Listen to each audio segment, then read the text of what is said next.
Muy buenos días al Grupo Instrucción Teológica desde Cozumel. Les saluda el pastor Salomón de la Cruz. Esperamos que hayan pasado una semana de mucha bendición. La última ponencia de varias horas de estudio fue de mucha iluminación, de grande bendición. Y esperamos que esta próxima temática que vamos a tener, que es el tema número 13, sobre la temática general de analizando ideologías políticas con la escritura, que se basa en el tema del anarquismo, que va a compartir la pastora Elizabeth Pereira, pues sea también de bendición. Cuando hablamos del anarquismo, estamos hablando como la filosofía política de la anarquía, no en términos generales solamente de la anarquía, que seguramente la ponente nos va a llevar por un paneo de la historia de ese término anarquía, sin, y el término que se utiliza para arqué o principio, sin gobierno, no gobierno, no estructuras, que en general se trata de un caos, de un desorden, pero también se va a ubicar lo que se le conoce como la filosofía política llamada anarquismo, que es en específico una ideología que se basa pues básicamente en la oposición a toda estructura formal de gobierno. Y bueno, pues yo creo que también como cristianos es importante saber este tema de la anarquía, en especial de la anarquía política, de la cual vamos a tener la bendición de ser instruidos durante esta semana. ¿Qué cosas sí? ¿Qué cosas no? ¿Qué cosas realmente como cristianos no podemos participar? Y por esa razón es importante que tengamos una perspectiva muy amplia en la cuestión política, porque aquí estamos hablando también de la perspectiva bíblica. Hay definitivamente ideologías políticas con las cuales no podemos estar de acuerdo. Simplemente el cristianismo no puede concordar porque atentan en contra de sus principios y en contra de sus bases. Pues vamos a estar viendo esta temática que es muy conocida. Cuando ustedes ven una A que está encerrada en un círculo, es la señal del movimiento conocido como anarquía. Bueno, yo creo que va a ser un tema muy interesante. Vamos a profundizar, esperamos la participación de todos y dejamos el espacio, este lugar, a la pastora Elizabeth Pereira para que nos comparte el tema número 13, que se llama anarquismo. Buenos días a todos los que componen este grupo, gran grupo de instrucción teológica. A lo largo de estos días vamos a estar viendo el tema de la anarquía. Antes quiero presentarme, aunque ya lo hizo el pastor Salomón. Mi nombre es Elizabeth Pereira Navarrete. Estudié la carrera ministerial en el Instituto Bíblico Betel de las Asambleas de Dios en la ciudad de Mérida, Yucatán. A lo largo de mi vida ministerial, el Señor me ha permitido pastorear en diferentes iglesias como también en diferentes lugares.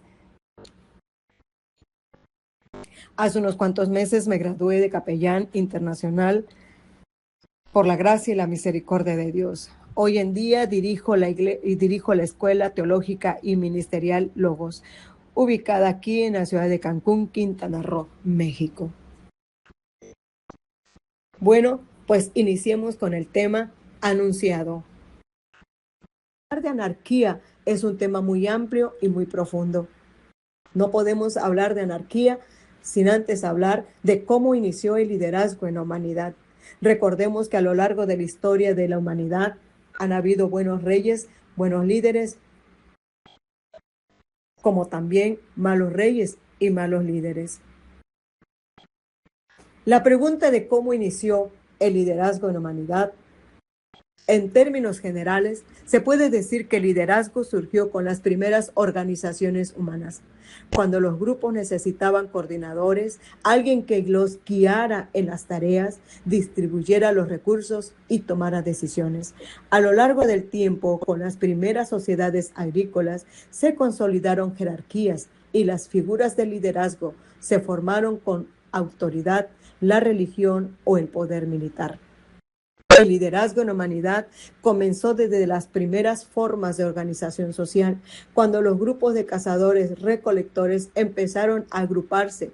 Estos necesitaban que alguien nos orientara a tomar decisiones, coordinara tareas, y no solamente coordinara tareas, sino que también protegiera al grupo o a la nación.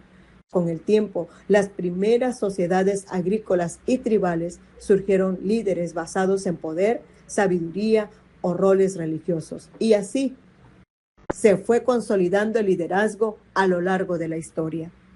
¿Pero qué es anarquía? La palabra anarquía, su raíz etimológica proviene del griego. An significa sin. Arché significa gobierno, autoridad o mando. Entonces, literalmente la palabra anarquía significa sin gobierno, sin autoridad central. Sin embargo, históricamente, la anarquía no siempre se entendió como un caos o como un desorden. Existen dos enfoques. El número 1, sentido popular, desorden, violencia y ausencia total de ley. En el sentido filosófico político, es una sociedad sin Estado donde las personas se organizan libremente. ¿Qué significa la A encerrada dentro de un círculo? Este es el símbolo más común y más conocido del anarquismo. Generalmente se interpreta de la siguiente manera: la A es igual a anarquía, la O es igual a orden. La explicación más difundida es la que proviene del pensador anarquista Pierre-Joseph Proudhon. Él decía: la anarquía es orden sin poder. Por eso, muchos interpretan el círculo como la O de orden y la A de anarquía, expresando de esta manera la idea de que una sociedad puede organizarse sin una autoridad central coercitiva. Sin embargo, hay otros enfoques. Veámoslos desde el enfoque de interpretación política. Para muchos movimientos anarquistas, el símbolo representa: 1. Rechazo al Estado autoritario. 2. Oposición a estructuras de poder opresivas. 3. Organización libre y voluntaria. Veámoslo ahora desde la interpretación histórica. Este símbolo no apareció con los primeros anarquistas del siglo XIX. Este símbolo se popularizó mucho más tarde, especialmente en movimientos juveniles y en movimientos contraculturales del siglo XX. A veces se piensa que la A significa caos o desorden absoluto, pero muchos pensadores anarquistas la definían de la siguiente manera. Por ejemplo, Mikhail Bakunin, Piotr Kropotkin, Pierre-Joseph Proudhon hablaban más bien de autogestión, autocooperación y ausencia de dominación. La dominación en el anarquismo es cuando una persona, grupo o institución ejerce poder, control o autoridad sobre otros de forma impuesta, limitando su libertad o autonomía. Para muchos anarquistas, el problema principal no era solo el gobierno, sino la relación de dominio que éste ejercía sobre el pueblo. Muchos se preguntaban: ¿quién manda? ¿Por qué manda? ¿Y con qué autoridad manda?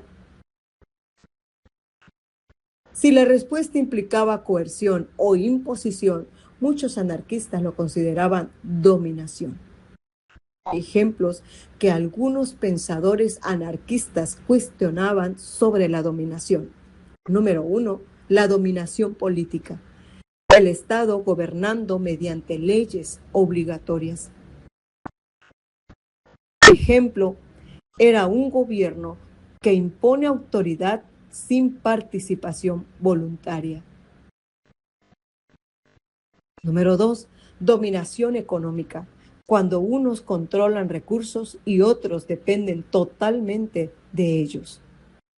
Aquí es donde entra la crítica de Joseph Proudhon sobre la propiedad. Número 3. dominación social, jerarquías rígidas, donde unos mandan y otros obedecen sin posibilidad de decisión alguna. Y por último, la número 4, dominación religiosa. Según algunos anarquistas, algunos movimientos anarquistas criticaron fuertemente instituciones religiosas cuando las veían ligadas al poder político. La Biblia nos habla sobre esto un poco. La Biblia no rechaza toda autoridad, más bien distingue entre autoridad justa y dominación opresiva. Jesús dijo: los gobernantes de las naciones se enseñorean, y termina: más entre vosotros no será así. Mateo 20, 25 y 26.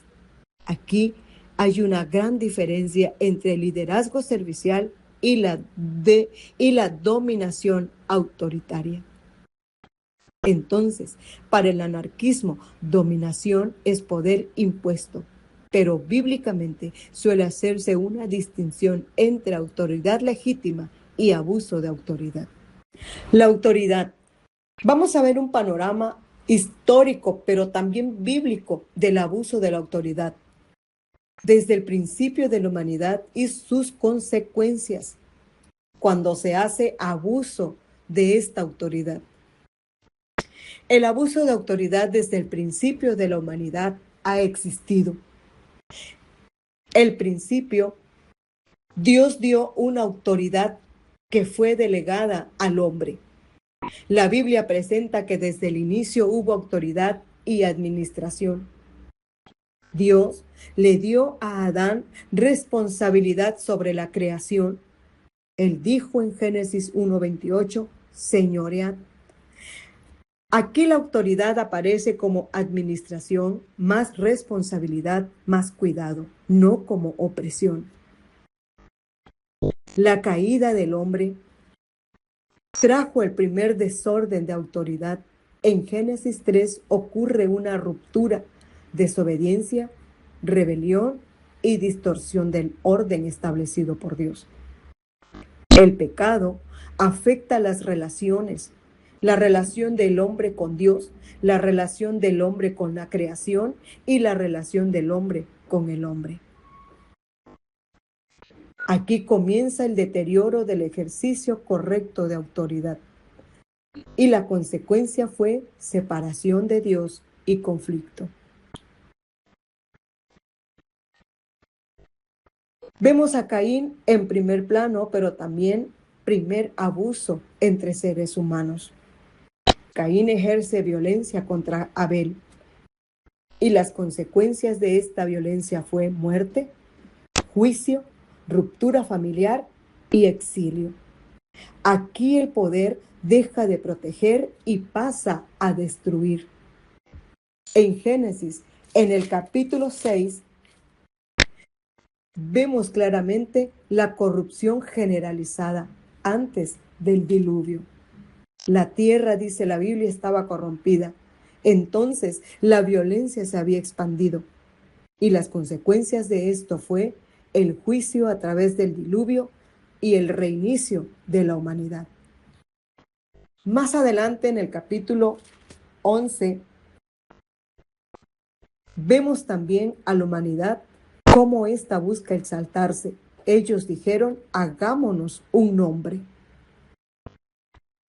Muchos estudiosos ven aquí la centralización, la autosuficiencia y un orgullo colectivo, que trajo como consecuencia confusión, dispersión. Pero veamos también el abuso de autoridad en los gobiernos bíblicos. Y en primero tenemos a Egipto y al faraón, cuando el pueblo de Israel estuvo ahí. Faraón oprimió a Israel abusando de su autoridad que tenían como nación. Esto se vio en la manifestación de una esclavitud, de una explotación y el control de los israelitas. Y trajo como consecuencia juicios, la caída del sistema del opresor que era Egipto y el faraón, y el éxodo, la salida del pueblo de Israel de Egipto. Veamos también la autoridad en la monarquía israelita.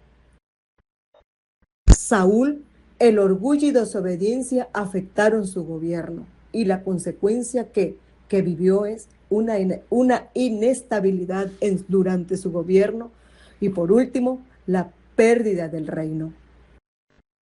También en la monarquía bíblica tenemos a David. Sus errores personales tuvieron efectos familiares y nacionales, y las consecuencias fueron conflictos internos, crisis familiar y dolor nacional. Aquí también tenemos a Roboán, el hijo de Salomón. Este endureció su trato hacia el pueblo. Él le dijo al pueblo: si mi padre os castigó de esta manera, yo os castigaré con escorpiones. Y la consecuencia fue inmediata. En el tiempo de Roboán fue la división del reino de Israel. En la historia humana también el abuso de autoridad aparece repetidamente. A través de monarquías absolutas, concentración extrema del poder, y la consecuencia fue revoluciones y rebeliones. También vemos en los imperios cuando el poder se vuelve dominación, consecuencias eran guerras, opresión y colapsos.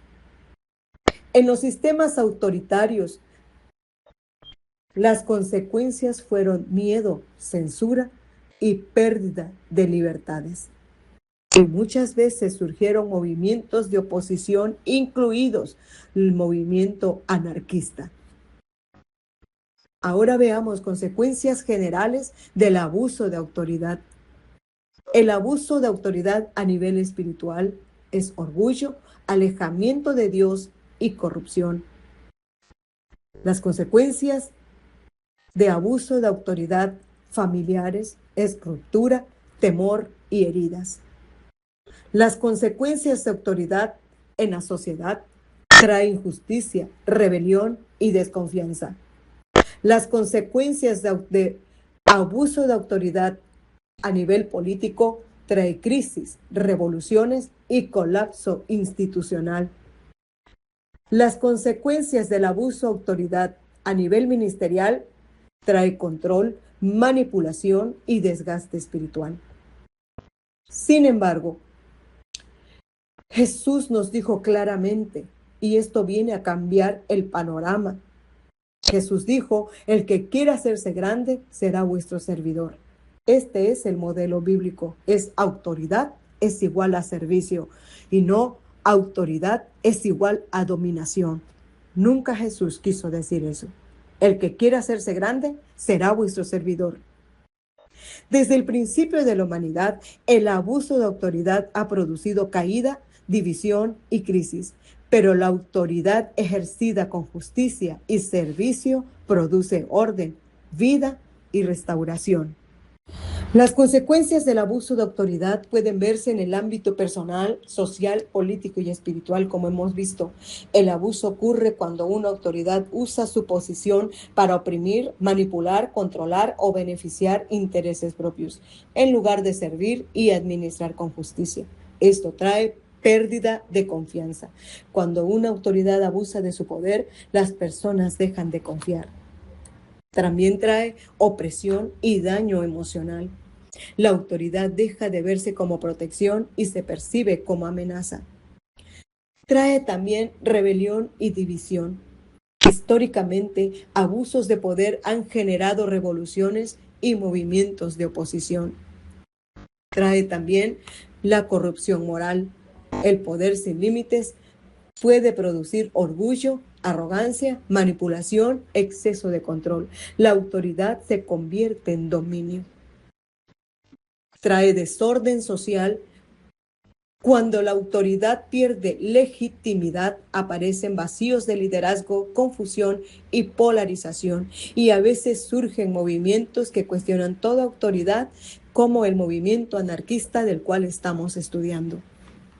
Hemos visto o vemos en la Biblia a reyes como Saúl, Roboán, David, que abusaron de su autoridad.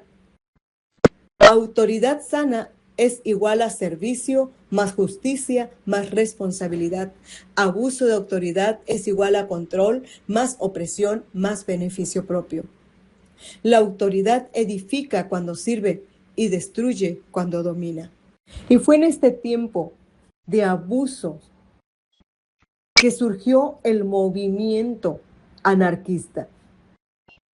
Este apareció en el siglo XIX, especialmente en el año 1840. Las corrientes anarquistas surgieron como reacción a problemas sociales, políticos, económicos del siglo XIX. No aparecieron de la nada, fueron una respuesta a lo que muchos pensadores veían como opresión, desigualdad y abuso de poder. La gente reaccionó contra el autoritarismo político. Estamos hablando de Europa, pero también aquí en América también se vivió mucho esto. La reacción contra el autoritarismo político en Europa hacía que muchos pensaran que los gobiernos, monarquías y estados concentraban demasiado poder. Algunos cuestionaban, o mucha gente cuestionaba, autoridad absoluta, las monarquías fuertes, la centralización de poder en unos cuantos y la reprensión política si no estabas de acuerdo con ellos. Aquí fue donde surgió un pensador o el pensador Mijaíl Bakunin. Este criticaba las estructuras autoritarias. También en Europa, la revolución industrial y la explotación laboral durante la industrialización europea trajo jornadas muy largas de trabajo, trajo bajos salarios, trabajo infantil, grandes diferencias económicas. Por eso muchos obreros vivían en condiciones difíciles, mientras la riqueza se concentraba en unos cuantos. En este tiempo, el pensador Pierre-Joseph Proudhon criticaba ciertas formas de propiedad y el pensador Piotr Kropotkin habló de cooperación y ayuda mutua. El descontento social que Europa vivía trajo revoluciones, crisis económicas, cambios políticos y conflicto entre las clases sociales. Las personas buscaban nuevas formas de organizarse. La reacción contra instituciones consideradas no dominantes, algunos anarquistas cuestionaban al Estado, al poder económico, jerarquías rígidas e instituciones ligadas al poder político. Aunque no todos pensaban de la misma manera, y me refiero a los anarquistas. El panorama histórico es que el problema observado trajo una respuesta anarquista. Abuso de poder del líder. Los anarquistas querían la eliminación de la dominación. Desigualdad. Los anarquistas querían cooperación. La centralización. Los anarquistas pedían autogestión. Autoritarismo. Los anarquistas querían libertad voluntaria. Es interesante notar que la Biblia también muestra que el abuso de autoridad produce crisis. Roboán endureció el trato y se dividió el reino. Faraón oprimió al pueblo de Israel. Los profetas denunciaron injusticias sociales. La Biblia no elimina la autoridad, más bien busca autoridad justa y servicial. Las corrientes anarquistas surgieron como respuesta al abuso de poder, a la desigualdad social y al autoritarismo que se vivía en el siglo XIX. ¿El anarquismo y la anarquía es lo mismo? Absolutamente no son lo mismo. Veamos primero qué es el anarquismo. El anarquismo es una corriente filosófica, política y social que propone una sociedad sin autoridad o dominación impuesta, especialmente sin un Estado central que controle la vida de las personas. Anarquismo no siempre es un caos. Muchos anarquistas dirían que buscan orden voluntario, cooperación y autogestión. Veamos la diferencia entre anarquía y anarquismo. Anarquía es un estado o condición sin gobierno. El anarquismo es una ideología o movimiento sin gobierno.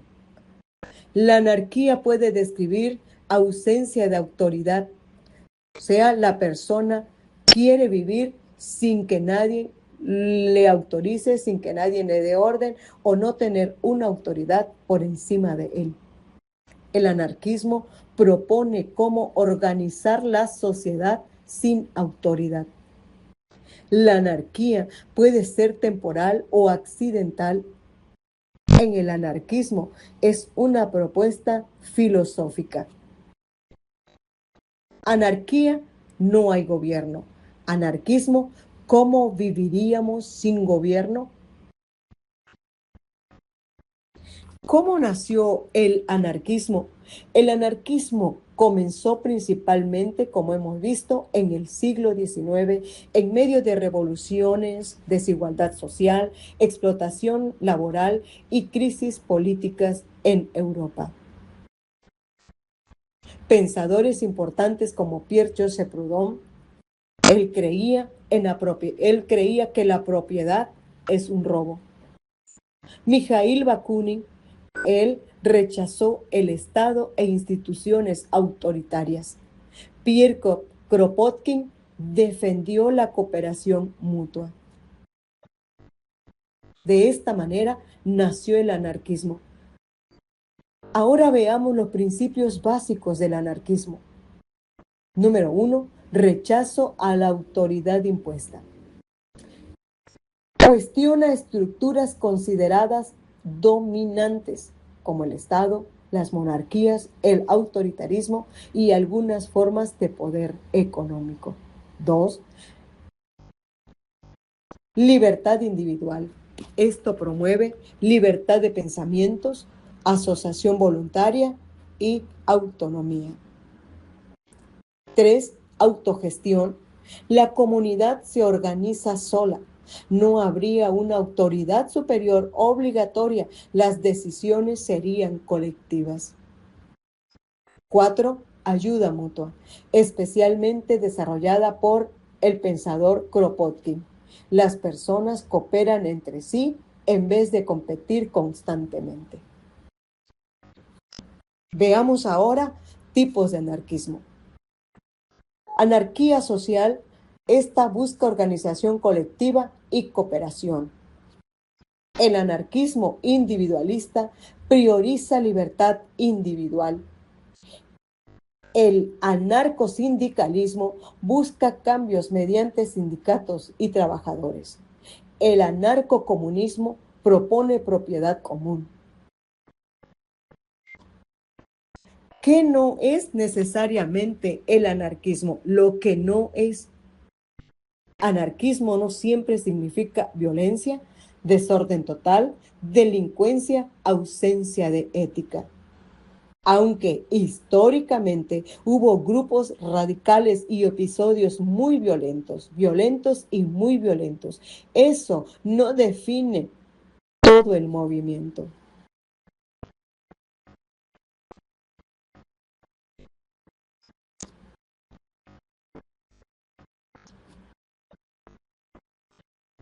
Ahora veamos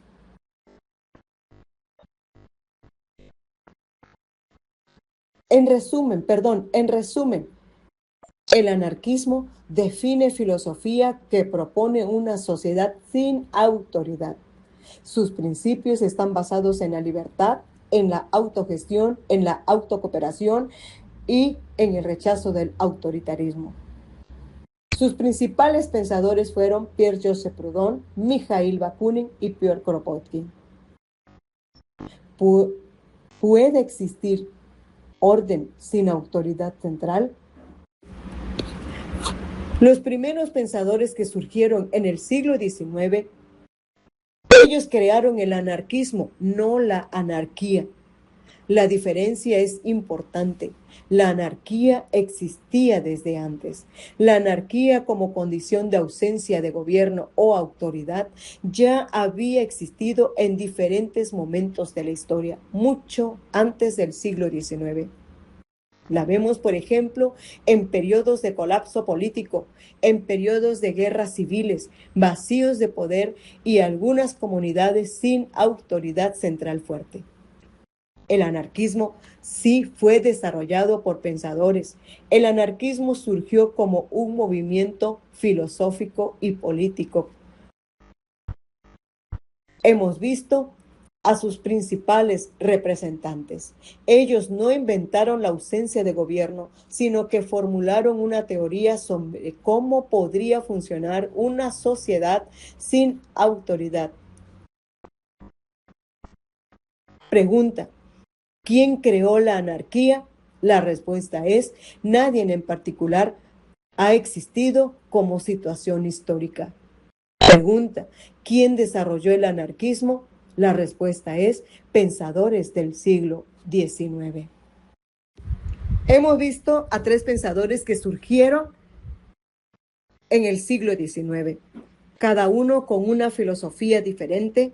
Los tres se autollamaron anarquistas, cada uno defendiendo su filosofía. Veamos rápidamente la filosofía de cada uno. ¿Cuál era la filosofía de Mikhail Bakunin? Mikhail Bakunin fue un revolucionario y filósofo ruso, considerado el principal teórico del anarcocolectivismo y la figura más influyente en la transformación del anarquismo en un movimiento de masas.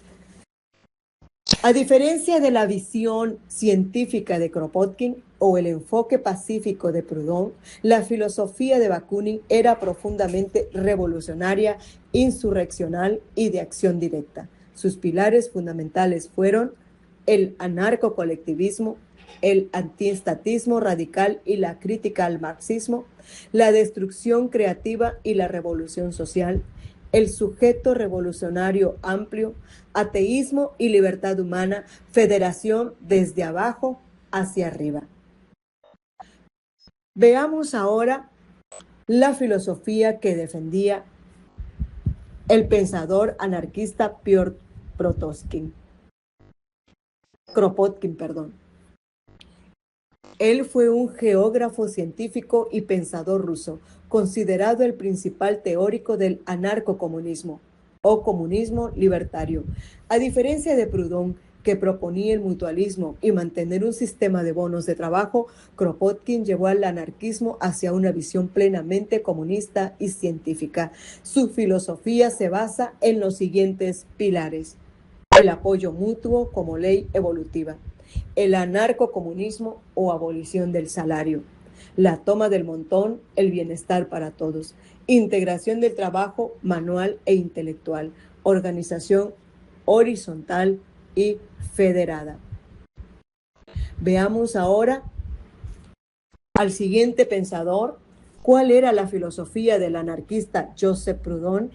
La filosofía de Pierre-Joseph Proudhon, el primer pensador en autodenominarse anarquista, rechaza toda forma de gobierno centralizado y coerción estatal. Su pensamiento se centra en la abolición de la autoridad a favor de un orden social basado en la libertad individual, la autoorganización y el trabajo cooperativo. Sus ejes filosóficos y políticos principales incluyen: la propiedad es un robo, el mutualismo, el federalismo, el ateísmo y ética social.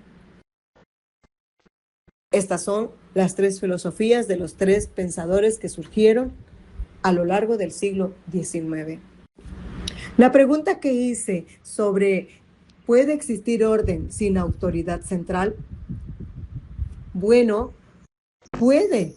sí puede existir cierto grado de orden sin una autoridad central, pero depende de cómo se entienda orden y qué mecanismos sustituyan esa autoridad. Esta es precisamente una de las preguntas centrales del anarquismo. Histórica y teóricamente hay dos posturas. La primera, sí puede existir orden sin autoridad central. El anarquismo sostiene que el orden puede surgir mediante 1. Acuerdos voluntarios. 2. Autogestión. 3. Cooperación. 4. Normas comunitarias. Y 5. Ayuda mutua.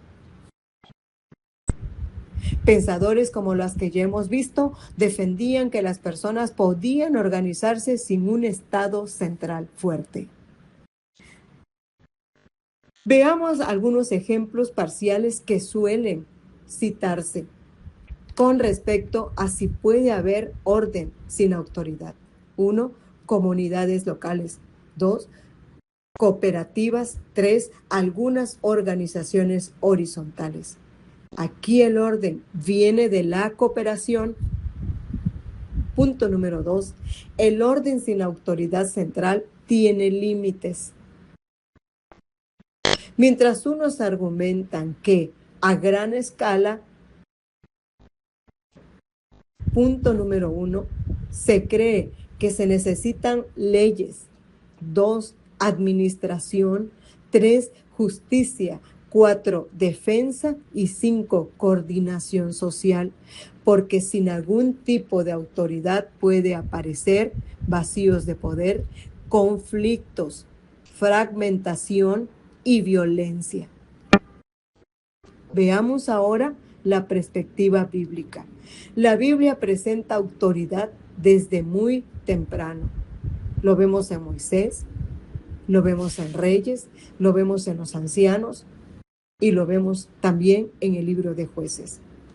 Pero también corrige el abuso. Hay un texto muy importante que lo he mencionado en algunas veces en algunos audios pasados y me refiero a Jueces 21-25. La Biblia dice, en aquellos días no había rey en Israel y cada uno hacía lo que bien le parecía. Este pasaje suele usarse para mostrar los riesgos del desorden, aunque el contexto es más amplio: crisis espiritual, crisis moral y crisis social. Y si nos vamos al Nuevo Testamento,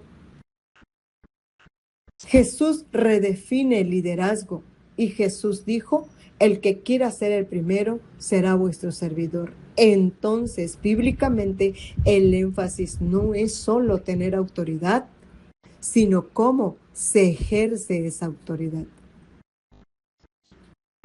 La pregunta que hice, ¿puede existir orden sin autoridad central? En la historia, algunos dicen sí, mediante cooperación, pero la Biblia enfatiza autoridad con responsabilidad y servicio. El problema quizás no sea solo la autoridad, de eso ya hablamos, sino el problema sea el abuso de la autoridad. También de esto hemos hablado. Imagínate un día que aparezca en las noticias, en los periódicos y en las noticias. Ejemplo, que en el mes de agosto no existirá, se quitará por completo de todo el país. No existirá policía alguno. No habrán jefes a los cuales tú obedezcas. No habrá presidente, no habrá leyes, no hay jueces. ¿Se imaginan el caos que esa situación generaría? Por lo mismo, el Señor estableció un orden desde el principio. Y no solamente estableció un orden, sino también autoridad para bien del mismo hombre.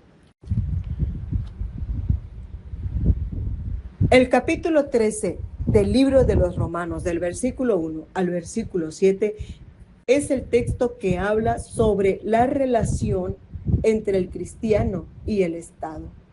El apóstol Pablo está enseñando que todo cristiano debe ser un ciudadano respetuoso de la ley, ejemplares, porque el orden civil es un instrumento que Dios utiliza para refrenar el caos. Para entender mejor este pasaje, veamos los siguientes puntos. Número 1, el origen divino de la autoridad. Pablo afirma que no hay autoridad sino de parte de Dios. No significa que Dios apruebe los pecados de un gobernante, sino que el concepto de gobierno e instituciones civiles fue diseñado por Él para mantener el orden en el mundo. El gobernante como servidor. Aquí el texto describe a las autoridades legítimas como servidores de Dios. Para el bien de la sociedad, su propósito fundamental es castigar el mal y recompensar el bien. Punto número 2, el deber de la sumisión y la ciudadanía responsable. Todo cristiano debe tener obediencia civil. Los ciudadanos deben someterse a las leyes, no solo por miedo al castigo legal, sino por una cuestión de conciencia y rectitud moral. Romanos 13:5. El pasaje exige explícitamente el pago de impuestos. Como cristianos, debemos cumplir con nuestras obligaciones.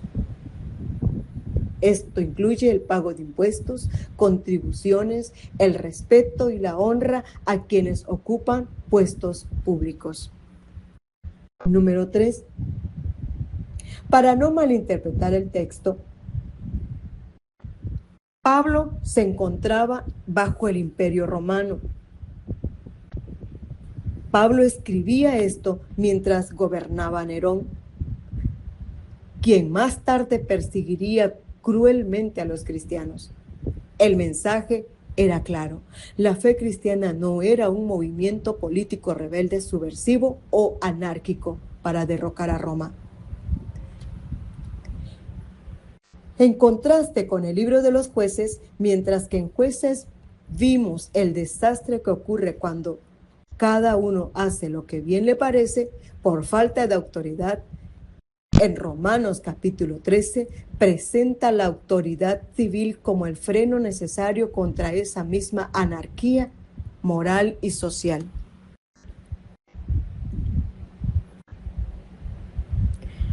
La Biblia nos señala también un límite a la sumisión. Un error común es pensar que Romanos capítulo 13 exige una obediencia ciega a dictadores o leyes inmorales. ¿El principio general es la sumisión? Sí, pero el límite se encuentra en el resto de las escrituras que tú y yo conocemos.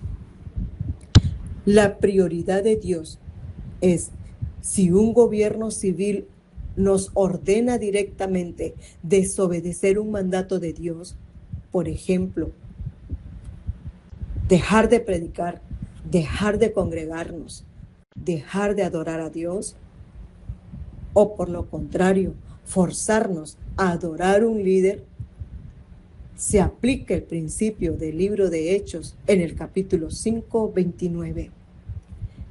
Es necesario obedecer a Dios antes que a los hombres. El concepto anárquico tiene su razón de ser funcional, sobre todo en contextos reducidos, donde se pueden tomar decisiones en común sin que haya una cabeza directa que los gobierne y se pongan de acuerdo en distribuir responsabilidades. responsabilidades y crear cierta coordinación laboral o productiva o toma de decisiones de supervivencia cuando no es necesario o no existe una autoridad que tenga la jerarquía para imponerse. Entonces funciona el concepto en espacios reducidos y de buena voluntad y donde todos quieren aportar algo positivo, como en una comunidad ejidal, por ejemplo. Pero ya en la práctica, en un ejido, se puede volver muy complicado, muy complicado. El concepto funciona cuando hay capacidad, voluntad, trabajo, coordinación y nadie manda a nadie. Entonces, pues está padre porque no hay quien se imponga, pero ya en la práctica, pues está limitado a eso, aquella gente muy inteligente organizándose en una comunidad donde eso es comunidad y hay libertad, por eso es como una especie de comunismo libertario, porque se tienen comunidad y la Biblia habla de que tenían las cosas en común y nadie decía hacer nada suyo y todos compartían y eran de un mismo sentir.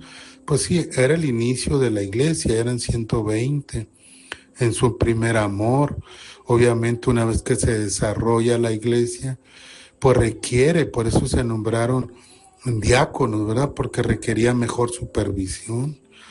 Había conflictos ya doctrinales, bueno, pues requiere una definición teológica. Y si quieres estar en una comunidad, pues tienes que sumarte a esa definición teológica, a esas indicaciones laborales. Entonces, pues el sistema anárquico nace de un deseo genuino de libertad, de no imposición, pero es demasiado bello para que funcione, sobre todo en una condición pecaminosa o de falta de formación. Entonces, digo, hay que analizarlo como una corriente que en ciertas circunstancias, en ciertas condiciones, con ciertos grupos, bajo ciertas realidades puede funcionar. No en un contexto de una nación, no en el contexto de un estado, no en el contexto de una comunidad grande, pues. Entonces hay que compartir de una manera seria el tema y no diluirlo, ¿verdad? Igual el que no lo entienda, pues que no hable, porque no lo hablan a veces lo que no entienden y se meten en detalles que no saben, pero en fin, creo que la mayoría de las aportaciones vale la pena escucharlas. Se habla de anarquía en el contexto de actitudes y conductas. Muchas veces se usa el término de forma muy amplia y se puede confundir conductas que no necesariamente son anarquía. Veamos lo que no es anarquía. Lo que no es anarquía en las actitudes no es cuestionar la autoridad, no es libertad de expresión, no es liderazgo compartido, no es autonomía, no es exponer dolor o inconformidad, no es hacer preguntas espirituales. Entonces, ¿qué actitudes sí pueden acercarse al desorden anárquico? Veamos las actitudes. Rechazo absoluto de toda corrección.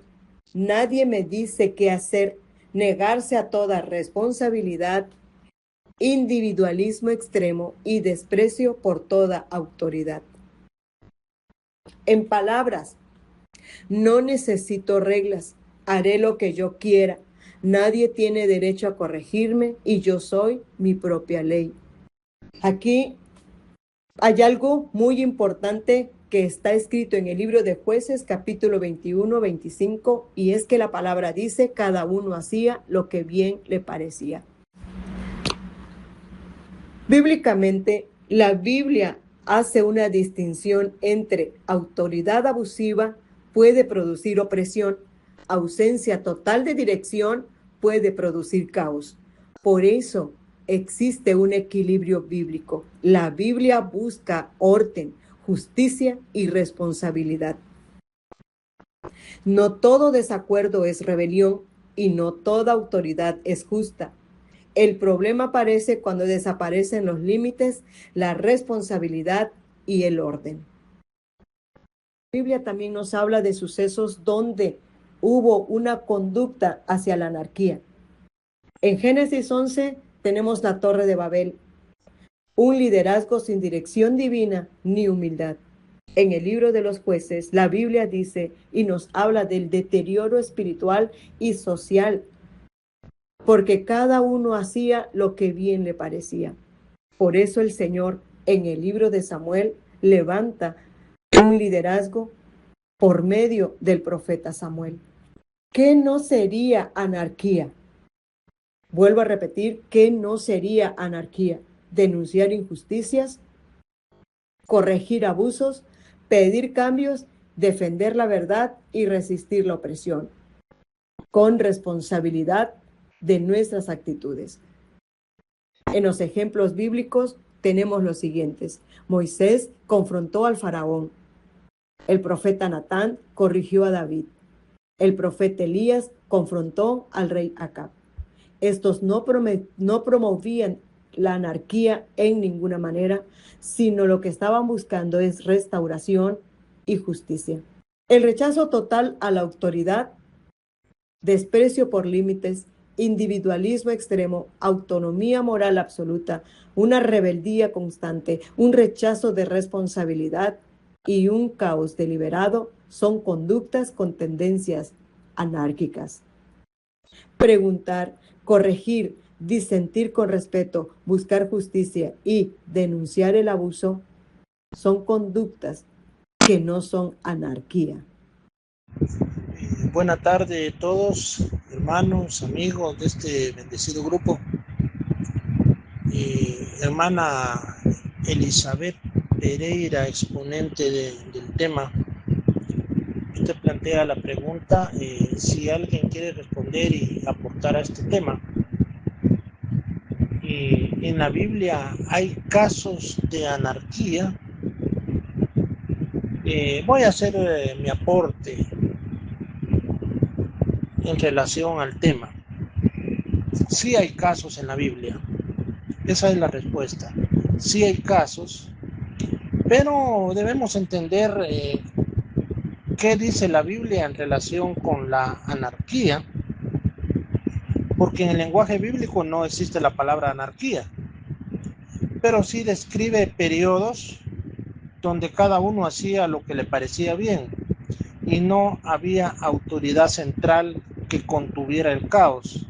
Eso es anarquía en la práctica. O sea, aunque la Biblia no mencione la anarquía como tal, sí describe una situación anárquica,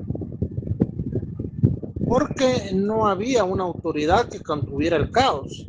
Eso es anarquía, es ausencia de ley, ausencia de orden y de un gobierno efectivo.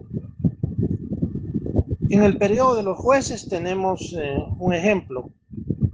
En Jueces capítulo 21, verso 25 dice: en aquellos días no había rey en Israel, cada uno hacía lo que bien le parecía. Eso es anarquía. Después de Josué, Israel entra en un ciclo de 350 años sin rey ni autoridad. No había una autoridad central fuerte. Y el resultado, ¿qué era? Idolatría cíclica, violencia tribal como la guerra contra Benjamín, que está escrita en Jueces 20-21, abuso sexual y asesinato en Jueces 19, caos social y moral. Ahora debemos determinar esto. No es que no hubiera ley de Dios. La ley de Moisés existía. El problema era que nadie la aplicaba ni la hacía cumplir. Eso era anarquía práctica, anarquía religiosa y política. Ese es un caso donde podemos determinar que en la palabra bíblica sí se describe un estado anárquico, una realidad de anarquía en la nación de Israel. Ese es mi pequeño aporte en relación con el tema y la pregunta al respecto. Que Dios les bendiga a todos. En la Biblia no vamos a encontrar la palabra anarquía como un concepto político moderno. La Biblia sí nos habla de escenarios e historias con conductas y consecuencias que se relacionan con la ausencia del orden, del rechazo y de la descomposición social. Uno de esos ejemplos es el libro de los jueces. Otro ejemplo es la Torre de Babel, mencionada en el libro de Génesis capítulo 11. Otro ejemplo lo vemos en el libro de Números, en el capítulo 16, la rebelión de Coré. Antes de la monarquía del pueblo de Israel, durante todo el periodo de los jueces, Israel funcionaba como una confederación de tribus.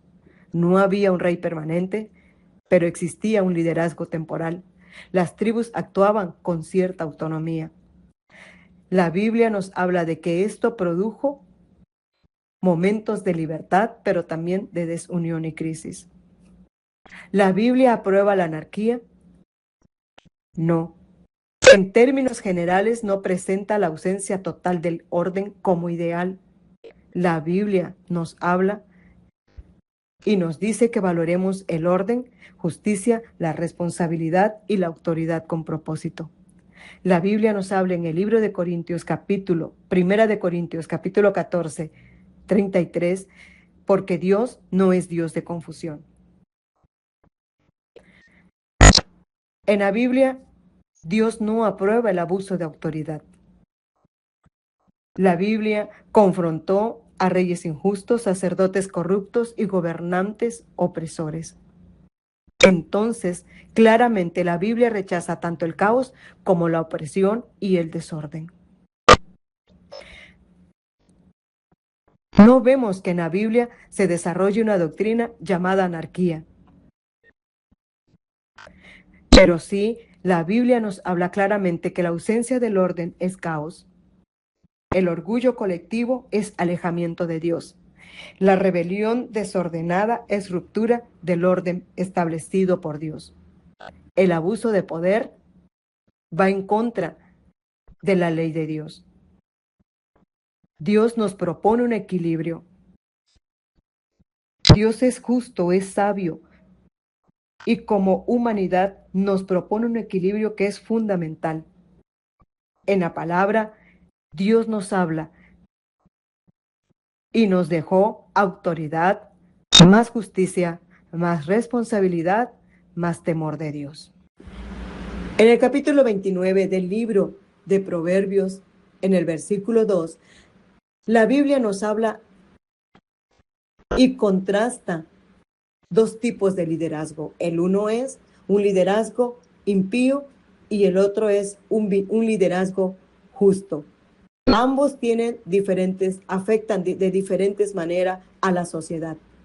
La Biblia dice, cuando los justos dominan, el pueblo se alegra, mas cuando domina el impío, el pueblo gime. Este texto encierra 4 palabras y vamos a verla desde su trasfondo hebreo. La palabra justos, la palabra se alegra, impío y gemir. La palabra justos es tzadikim. No significa personas perfectas, sino líderes que actúen con rectitud, con equidad, con temor de Dios y busquen el bien común. La palabra se alegra, yismash, denota regocijo, celebración visible y un estado de paz generalizada en la comunidad. La palabra impío, rasha, el malvado, es el que vive ignorando la ley moral, actúa con egoísmo, con soberbia y abusa del poder para beneficio personal. La palabra gime es yahnaj, expresa un suspiro profundo, un lamento de dolor físico, un lamento de dolor emocional debido a la opresión, a la escasez y a la falta de libertad. Pero este texto también nos da 3 lecciones muy importantes. Número 1, las decisiones de quien gobierna nunca se quedan en la esfera privada. El impacto del liderazgo es colectivo. El estado de ánimo, la economía y la moral de una nación completa reflejan directamente la calidad espiritual y ética de sus gobernantes. 2. La justicia produce un ambiente de seguridad. Cuando un gobernante justo administra el poder o la nación, las leyes se cumplen, la corrupción disminuye y la meritocracia funciona. El pueblo entonces se alegra porque siente que su esfuerzo está dando frutos, que sus vidas y sus bienes están protegidos. 3. Bajo el mando de un impío, el sistema se vuelve impredecible y corrupto. La impiedad destruye a la sociedad. El gemido del pueblo es el resultado de la opresión económica, de la injusticia en los tribunales y del miedo constante a la tiranía. Si lo aplicamos para hoy, para la vida práctica del día de hoy, entonces, en esfera pública, nos recuerda la enorme responsabilidad civil que tenemos como hijos de Dios, como líderes espirituales, de elegir líderes íntegros, priorizando su carácter moral por encima de su carisma o promesas. 2. En el liderazgo diario, este principio aplica a cualquier escala. Si dirigimos una empresa, una familia o una congregación, una comunidad, la rectitud generará paz en quienes dependan de ti. El egoísmo provocará enojo, descontento y frustración. La Biblia nos habla y nos insta a orar por los gobernantes. En 1 de Timoteo 2, 1 al 2 dice: exhorto ante todo a que se hagan rogativas, oraciones, peticiones y acciones de gracias por todos los hombres, por los reyes y por todos los que están en eminencia. Y continúa la Biblia diciendo: para que vivamos quieta y reposadamente en toda piedad y honestidad, para que vivamos en paz, quietos, en paz, con justicia. La Biblia nos habla que hagamos oración, pero que también vayamos a la acción. Para que vivamos en paz y actuar éticamente en nuestro entorno para ser de influencia justa en el mundo que tanto necesita un liderazgo íntegro. El anarquismo, desde un punto de vista ideal, es que nadie te gobierne, que todos trabajen juntos en armonía, es idealismo puro. Todos trabajen en armonía, donde juntos tomen decisiones, juntos gestionen resultados productivos, juntos vean, reciban, consuman el resultado de esos procesos comunitarios, como en el ejido donde realmente, bueno, en México no entendemos bien el ejido, no sé en otros países, pero los terrenos ejidales, las comunidades ejidales, pues todo lo deciden en consenso, todo lo que son la vida interna de la comunidad, la propiedad comunal, no es de ellos propia, no tienen una escritura propia, todo es comunal. Te pueden quitar la propiedad si tú no te sumas a la decisión de la comunidad. En teoría nadie manda, en teoría quien manda es la comunidad en asamblea plenaria. Pero obviamente pues se requiere un representante en México, pues un comisariado ejidal, una directiva, quien convoca generalmente cada mes, quien certifica las decisiones de asamblea a través de documentos que se envían al gobierno federal. El anarquismo parte de la idea de trabajar sin gobierno, pues libre. Suena fantástico, una comunidad donde somos libres, pero la realidad es que cuando se vive en comunidad se crean responsabilidades mutuas. O sea, el respeto al derecho ajeno es la paz. Y tu derecho termina donde comienza el mío. Entonces, en el anarquismo se supone que cada quien debe tener su propio ámbito de independencia, donde los demás no tienen control de tu vida. Eso es en teoría. Pero si vives en comunidad,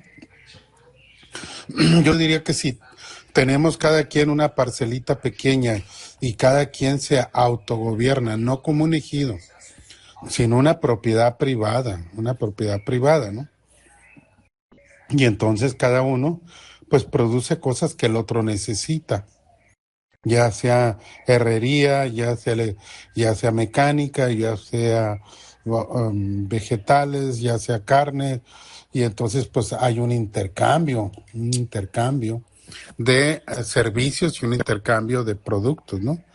De productos, y entonces pues cada quien hace lo que puede y cada quien es independiente y no le rinde cuentas a nadie. Eso podría funcionar en comunidades pequeñas y comunidades maduras, donde todos son buena gente, pero pues siempre va a haber alguien que quiere aprovecharse de los demás. También siempre va a haber alguien que empieza a desarrollar más que los demás. Y cuando alguien desarrolla más que los demás, pues lo van a ver como alguien a quien seguir, de quien seguir su opinión. Y los liderazgos son naturales, pues no siempre son impuestos, pero siempre hay liderazgos. Y si un avión se cae en la orilla de una isla, o un barco se hunde cerca de una isla, y muere el capitán y llegan puros ciudadanos ahí a la isla, todos van a empezar a ponerse de acuerdo. Van a empezar a decidir sin gobierno, sin tener gobierno. Alguien va a decir, hay que buscar leña antes que se haga noche. Y otro, hay que recoger todo lo que se pueda recoger y se pueda salvar que nos sirva aquí en la isla. Y alguien más vaya y busque un lugar seguro. Y alguien más vaya y busque donde hay agua, un arroyo o algo, agua dulce. Y también ver si los más fuertes pueden cuidar si no llegan animales depredadores, y entonces se empieza a distribuir la responsabilidad libremente, entre comillas, pero alguien tiene que dar la indicación, alguien tiene que tomar la iniciativa, y alguien tiene que hacerla de policía, y al rato alguien tiene que hacerla de juez cuando alguien tomó lo que no era de otro, y dice, no, pues que decida fulano, que decida la asamblea, o que decida. Entonces se empieza a crear un ente de alguna manera, llámese asamblea, llámese líder, llámese, no sé cómo se le llame, pero pues siempre tiene que haber, cuando hay vida en comunidad, tiene que haber algún tipo de liderazgo. Y creo que decir que se puede desarrollar una sociedad anárquica, o sea, sin monarca, sin gobierno, pues es más un ideal que una realidad, ¿verdad? Es una fantasía porque aún en una familia hay un patriarca, hay un padre que toma decisiones, y los hijos, y cuando muere el padre, pues el mayor, igual los sobrinos. Entonces empieza a haber cierto tipo de gobierno. Entonces vivir sin gobierno, pues no lo veo tan sencillo. Ahora, llevarlo al terreno de la iglesia sería muy interesante, ¿no? Analizarlo desde el punto de vista de si puede funcionar una iglesia anárquica, una iglesia sin gobierno. ¿Podría prosperar? ¿Podría desarrollarse? ¿Podría crecer? Realmente la anarquía es rebelión muchas veces. La anarquía, cuando está planeada para desestabilizar una monarquía o un gobierno, allí hay anarquía donde se destruyen las instituciones. Muchas veces las revoluciones como la de México en 1916 producen anarquía primero, y la anarquía lo que permite es volver a crear un proyecto nuevo. Se destruye lo que está y se crea un proyecto nuevo. Entonces hay dos maneras de crear un estado. Una es cuando el mismo estado se renueva, se reconstituye, se transforma a sí mismo. Pasa de una monarquía a una democracia, pasa de un sistema socialista a un sistema capitalista, un sistema comunista, o viceversa. Y entonces crean nuevas constituciones. En el caso de México, tenemos una constitución con más cambios que la de Estados Unidos, está súper parchada. Hace falta un cambio, una transformación constitucional, porque ya está llena de parches. Pero para eso hay que sacudir los cimientos, hay que cambiar muchos aspectos, y eso es lo complicado. Cuando un sistema no se transforma a sí mismo, en ocasiones otras naciones la invaden y la transforman. O la misma sociedad se levanta y crea un caos. Y ese caos es un caos anárquico, o sea, un caos sin gobierno. Y al quedar sin gobierno empieza a crearse las bases para un nuevo sistema de gobierno, pero que sobreviva una sociedad bajo un sistema anárquico donde nadie manda y todos son libres, pues no existe, que yo conozca, no existe en ninguna parte. Me gustaría saber si alguien sabe de una sociedad que exista sin un gobierno, sin algún grupo que lo gobierne, o un grupo representativo del poder, o un individuo. Sería interesante verlo, pero que yo sepa, es una aspiración, es una fantasía, porque está basado en la buena voluntad. Y el gran problema desde el punto de vista de los que conocemos la Biblia, el gran problema es que hay una maldad innata en los seres humanos. Hay algo de bueno y hay algo de malo. Y lo bueno nos permite que el mundo funcione, pero lo malo que tenemos hace que nosotros mismos destruyamos lo que construimos. Y hay un frágil equilibrio donde sobrevive la sociedad, porque las cosas buenas en la mayoría que producen permite que un Estado funcione, a pesar de lo malo que hay allí, pero imaginar o creer que un sistema anárquico donde todos son libres y todos cooperan y todos toman decisiones, pues eso del pueblo bueno que en México nos dijo el anterior presidente, que el pueblo es bueno, que el pueblo es bueno. Yo digo, bueno, sí hay bondad en todo el pueblo, pero eso bueno no significa que seamos honestos lo suficiente para que funcione una sociedad, ni mucho menos capacidad para gobernar, o ese pueblo bueno tenga capacidad para discernir y distinguir entre un buen político y un mal político, entre un buen gobernante y un mal gobernante, que ese pueblo bueno salga y pelee por las causas justas. Pues no es tan sencillo, ¿no?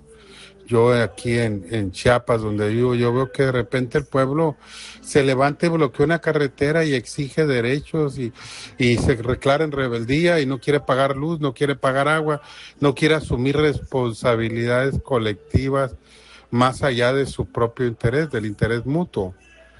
Y crea dentro decisiones que atropellan la vida de otros.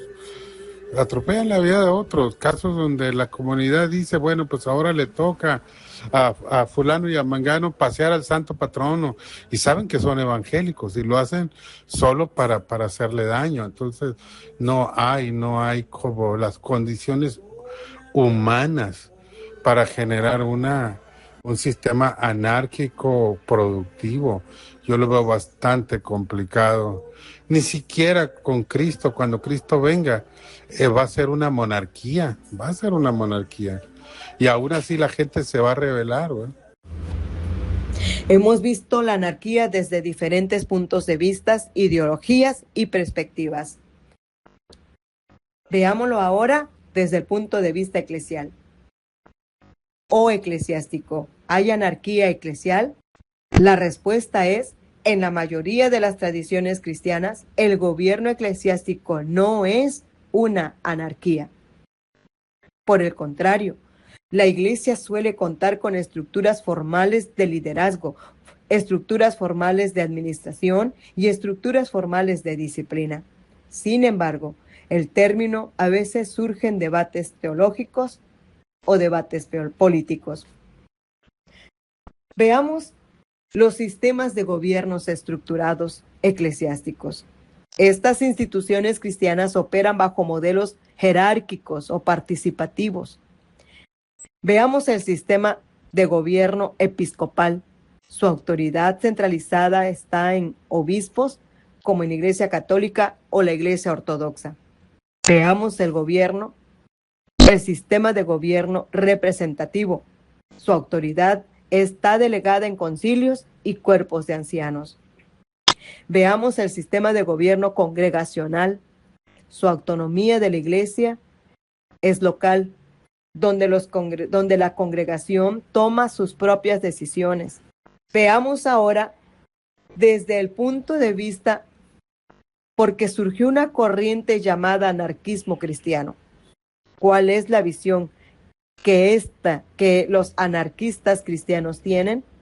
Bueno, estos sostienen que la única autoridad legítima es Dios, haciendo a un lado a pastores, obispos y todo tipo de autoridad por encima de ellos. Desde esa perspectiva, algunos creyentes ven las jerarquías eclesiásticas tradicionales como corruptas y en muchas ocasiones han abogado por comunidades cristianas más descentralizadas y horizontales. Pero ¿cuál es la ideología de la corriente del anarquismo cristiano? Esta corriente teológica argumenta que las estructuras de autoridad de la Iglesia contradicen el mensaje original de Jesucristo. Su rechazo clerical viene de pensadores como León Tolstoy, que postularon que el clero y las jerarquías secuestraron el Evangelio para justificar la sumisión al poder, o a la autoridad más bien. Su visión de soberanía divina sostiene que Dios es la única autoridad legítima, volviendo de esta manera obsoletos a pastores, obispos, concilios. ¿Cómo se sostienen sus comunidades autónomas? Bueno, pues son movimientos inspirados en estos principios. Estos operan sin comités centrales, ni control pastoral, ni episcopal. Mi pregunta aquí es, ¿habrán funcionado estas comunidades donde no hay ningún tipo de liderazgo ni autoridad? ¿O es solamente un sueño, una utopía de esta corriente al anarquismo cristiano? En lo personal desconozco si este movimiento o esta corriente funcionó en el pasado o esté funcionando en la actualidad. Porque hemos visto que el desorden institucional trae ausencia de subordinación y vacío de poder y fragmentación. A diferencia de un orden teológico y de un orden de autoridad jerárquico, cuando ocurre la fragmentación dentro de estas corrientes, la descentralización absoluta del grupo o de la comunidad puede derivarse en un faccionalismo doctrinal donde cada comunidad va a interpretar la fe a su manera, donde cada comunidad va a interpretar las doctrinas bíblicas de una manera personal y aislada. Cuando se levantan líderes eclesiásticos, donde ellos son la autoridad central absoluta, en donde ellos ponen sus reglas morales, sus reglas sociales y sus doctrinas teológicas, se corren grandes riesgos colectivos. La historia nos ha enseñado de sucesos dolorosos, penosos y vergonzosos, tristes, ya que fueron sucesos donde la autoridad centralista y la manipulación del líder tuvo como consecuencias abusos, despojos y suicidio colectivo. En estas 2 semanas hemos visto el tema de la anarquía, lo que es y lo que no es, sus sueños y su realidad, sus pensadores, sus filosofías y sus ideologías. Lo vimos desde el punto de vista bíblico y desde el panorama histórico. Lo vimos desde el panorama histórico bíblico con sus reyes y con sus jueces. Sus alcances y sus consecuencias. No solamente a nivel global, a nivel político, sino también a nivel espiritual y eclesiástico. Así como se levantan malos líderes a nivel mundial, también se levantan malos líderes a nivel eclesiástico. La historia se viste de diferentes matices. No sé si decir que la anarquía, cuando sucedió fue de color blanco, de color negro, de color gris o de otros colores. Lo que sí queda grabado en la historia es su enseñanza para que las futuras generaciones aprendamos lo que no debemos hacer y lo que sí debemos hacer. También en la Biblia, en Primera de Timoteo, capítulo 4, versículo 16, la Biblia le dice, Pablo le dice a Timoteo, ten cuidado de ti y de la doctrina. Dios nos llama a cuidar nuestro corazón, a cuidar nuestros idealismos y a cuidar nuestras emociones. La anarquía está escrita en la historia como muchas otras historias que causaron dolor y quebraron al pueblo. Así como también en la historia están escritas historias que han sido de grandes éxitos, de gran influencia y de grandes alcances y bendiciones. Con esto termino el tema de la anarquía.